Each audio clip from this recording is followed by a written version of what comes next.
Week number 11 in the NFL season is in the record books, and I think most gamblers made money if they are, in fact, hardwired to bet the favorites, as I've always believed, because this past weekend, favorites went 10-4 against the spread, a complete role reversal from week number 10 when the underdogs ruled the roost, going 9-5 versus the number, with 8 of those damn puppies winning outright. Hi everyone, Al DeMarco here, and this is going to be your weekend review. Each and every week, I take a look at all the games after they've been played, reviewing what all the beat writers had to say after covering their favorite teams, and taking a look at every single box score. And these are the tidbits that I picked up after the games that I put away in my little mental notebook before handicapping the next week's games. Let's start with the Detroit Lions, who won yet again. That's 5 wins in 6 games. 26-19 win at home against the Jaguars. But listen, Detroit was coming off a bye, and they certainly looked a little bit rusty. They needed 10 unanswered points in the fourth quarter for their 5th win in 6 games. Gee, what a surprise. Every single game this season, the Lions have had to come back and rally in the fourth quarter. On offense, 5 for 14 on third downs, only 277 total yards. Matthew Stafford, 22 for 35, 202 yards in the game, 2 touchdowns, but 2 interceptions.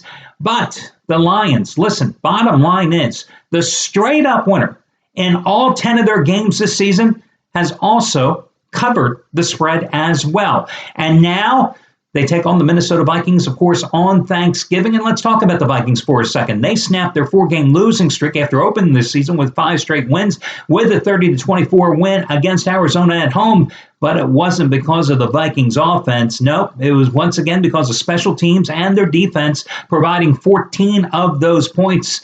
Now, the defense did struggle, however. In the first half of that game, Arizona had 263 total yards and ran 41 plays, but they stiffened in the second half. Cardinals only finishing with 290 total yards in that contest. The Redskins, well, you saw what they did on Monday night against the Green Bay Packers, putting a shellacking on that Green Bay defense. Redskins now 6-1-1 straight up in their last 8 games, 7-1 ATS in that stretch. Redskins also 13-3 over the total in their last 16 games, getting quite a contribution from Rob Kelly at running back. Now, he got the starting job when he replaced Matt Jones in the starting lineup 2 weeks ago, and he certainly produced that game against Minnesota, 22 carries, 97 yards in his first start. Then he responded with 24 carries and 137 yards against the Packers. Kirk Cousins, 375 yards, 3 touchdowns in that 42-24 win over Green Bay on Monday night. 515 total yards for Washington in that contest. But now the Redskins, of course, face a tough road. Literally, they're on the road on the short week in Dallas on Thanksgiving, taking on a Cowboys team that played at home against Baltimore, won the game 27-17. Dak Prescott, another big game, 303 yards, 3 touchdowns. Zeke Elliott, 25 carries, 97 yards. Cowboys, of course, won the first meeting 27-23 back in week number 2 as a 3-point underdog. Kirk Cousins in that game, you may recall, 364 yards, but a very costly interception that led to the game-winning touchdown by ex-Redskin Alfred Morris with a little under 5 minutes to go in that game. For the Cowboys, that win over the Ravens, their 9th in a row straight up, and their 9th in a row versus the odds makers. By the way, Redskins on an 11-3-1 ATS roll in their last 15 regular season outings. Well, the Pittsburgh Steelers, who I gave you as a free pick on Sunday, got the job done at Cleveland. No big surprise there. Ben Roethlisberger always beats the team that passed up an opportunity many years ago to take him in the NFL draft. Steelers snapping a 4-game losing streak with the 24-9 win at Cleveland. Only 313 yards, but they got the yards where they were most easily accomplished. That was on the ground against the second worst run defense in the league. Le'Veon Bell, 28 carries for 146 yards in the contest. Meanwhile, the defense finally played a decent game, but then again, it was against the Browns. But Steelers had allowed at least 27 points in 3 of their previous 4 games. But listen, the bottom line is this, the Steelers are still only 6-13 against the spread in their last 19 games as a road favorite. And they had lost their 3 previous road games and got outscored in them by an 85-32 margin. Meanwhile, the Houston Texans, well, they continued to flail on the road. 4-0 straight up in ATS at home, but now 1-4 straight up in ATS on the road, with the lone win coming in at Jacksonville. Otherwise, getting pounded on the highway, this time, of course, in Mexico City on Monday night. Fourth quarter collapse, failing to win and failing to cover in the 27-20 loss as a 6 to 6.5 point underdog against the Oakland Raiders. The Raiders, of course, improving once more, winning once again. And as for the Texans, well, they are going to be back at home, this time taking on the San Diego Chargers, who are coming off a bye. Chargers, FYI, coming into that game against Houston, they have gone over the posted price in 9 of their last 11 games. They have been idle since a 31-24 loss to the Miami Dolphins when Phillip Rivers threw 4 interceptions. Trust me, I know that game also well, since I had a $15 best bet on my San Diego Chargers in that contest. Tennessee unable to shake their losing ways against Indianapolis Colts, losing at Indy 24-17. On Sunday, Marcus Mariota had a nice game, 290 yards and 2 touchdowns, but his offensive line could not give him any protection. He was sacked 5 times in that game. Titans also incurring 11 penalties for 109 yards in the contest. They are visiting Chicago this week. Bears blowing a 16-6 lead at New York. They lose the game 22-16, getting shut out in the second half. But the Giants failed to cover the 7-point number in that spread because Robbie Gould, who was the former Bears kicker, misses 2 extra points in that game and costs all the New York backers, including one of the handicappers here at the site, Matthew Parker, who had his second ever $150 play on New York, the cover because of those 2 costly point after touchdown misses. By the way, the Titans had gone over in 7 straight games before failing to go over in that contest at Indianapolis. I was talking about them in just a moment. They, of course, are visiting Chicago this weekend, and they are still, however, 11-3 over the posted price in their last 14 games. Now, the Ravens, I talked about them a little earlier. They lost at Dallas. They're going to be hosting the Cincinnati Bengals this week. Bengals coming off a 16-12 loss at home to the Buffalo Bills, a costly game for Cincinnati. A.J. Green suffered an injury that will keep him sidelined for this Baltimore contest. They also lost one of their 2 running backs, Gio Bernard, to a season-ending knee injury in that contest. The Bengals, however, have won the last 5 games in this series, but the Bengals 2-8 ATS on the season. They are 1-4-1 straight up in their last 5 games. Their last win was back in the middle of October against winless Cleveland. In that game, the Bills went 3 for 12 on third down.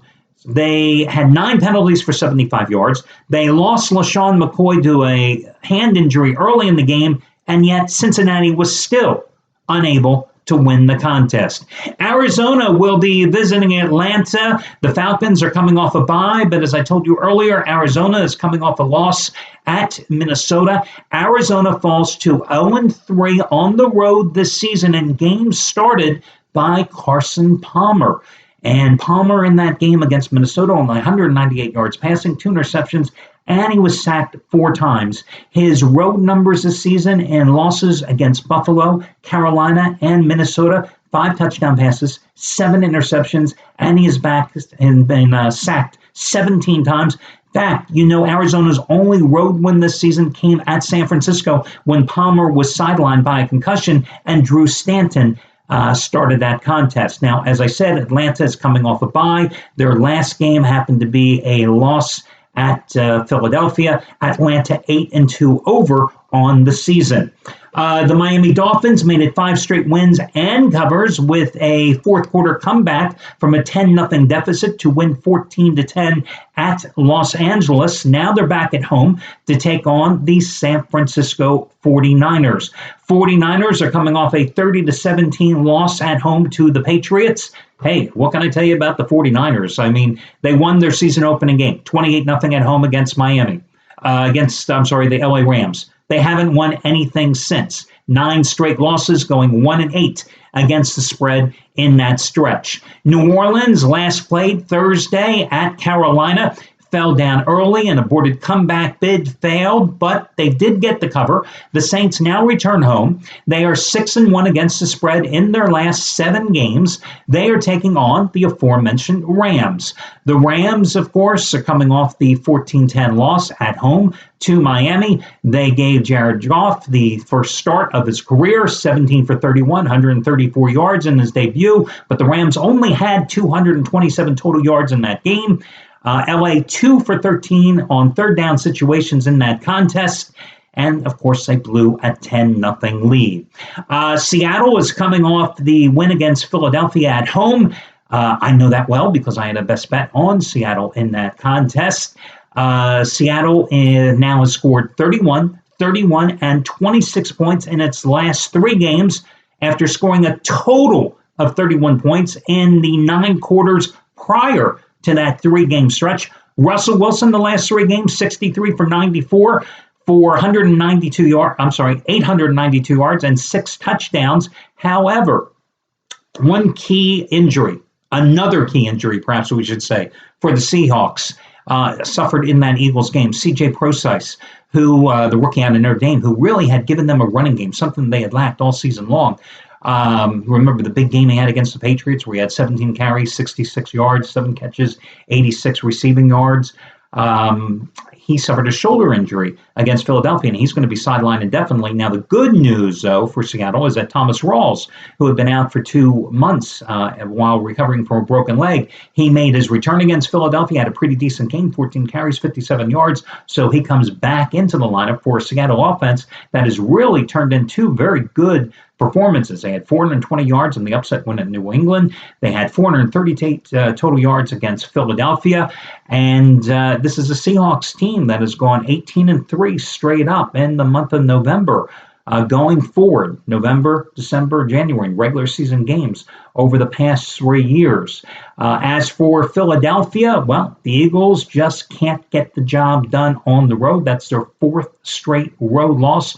Only road win this season, coming in week number 2 at Chicago. But the Eagles are going to be returning home where they're 4-0 straight up and against the spread this season. Seattle is going to be visiting Tampa Bay this week. So let's talk about the Buccaneers.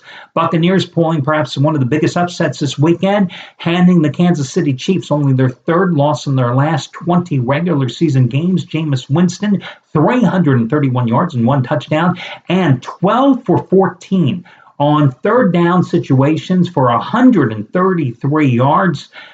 This after throwing for 312 yards and 2 touchdowns in Tampa Bay's 36-10 road upset of Chicago a week earlier.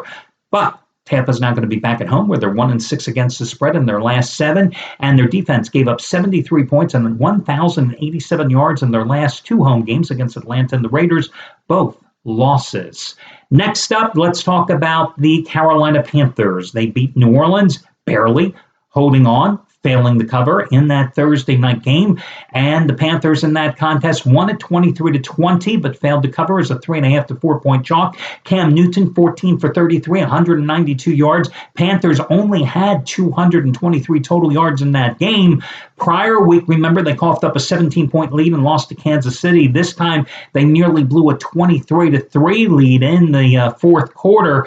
And Carolina's pass defense ranked 27th in the league as they arrive at Oakland to take on a Raiders team that has won 4 straight and 7 of its last 8 games after rallying for 2 touchdowns in the fourth quarter for the 27-20 win and cover in Mexico City on Monday night against Houston. The Denver Broncos are coming off a bye week, which was preceded, of course, by a loss, and the Broncos will be hosting the Kansas City Chiefs, who I just told you lost for only the 3rd third time in 20 regular season games. Kansas City defense could not get off the field against Tampa Bay. Buccaneers ran 74 plays for 442 yards, and their time of possession was a little over 35 minutes in that game. And 11 for 16 Tampa Bay was for third down situations. And of course, the Broncos are looking to rebound after losing their last game 30-20 at Oakland a couple of weeks ago. New England Patriots are coming off an easy win at San Francisco. Tom Brady, a big game in his return to native California. In 6 games since coming back from his Deflategate exile, and I dare you to say that 3 times quickly, he has completed 70.4% of his passes for 1,915 yards, 16 touchdown passes, 1 interception, and in those 6 games, the Patriots are 5-1 straight up and against the spread. And finally, well, we talked about Green Bay. Packers coming off that loss at Washington. Packer run defense absolutely shredded by Rob Kelly. And the Packers are now 3-8-1 against the spread in their last 12 regular season games. They've lost 5 of their last 6 overall, and they have gone over the total in their last 4 games. That'll do it for this week's edition of your NFL Week in Review.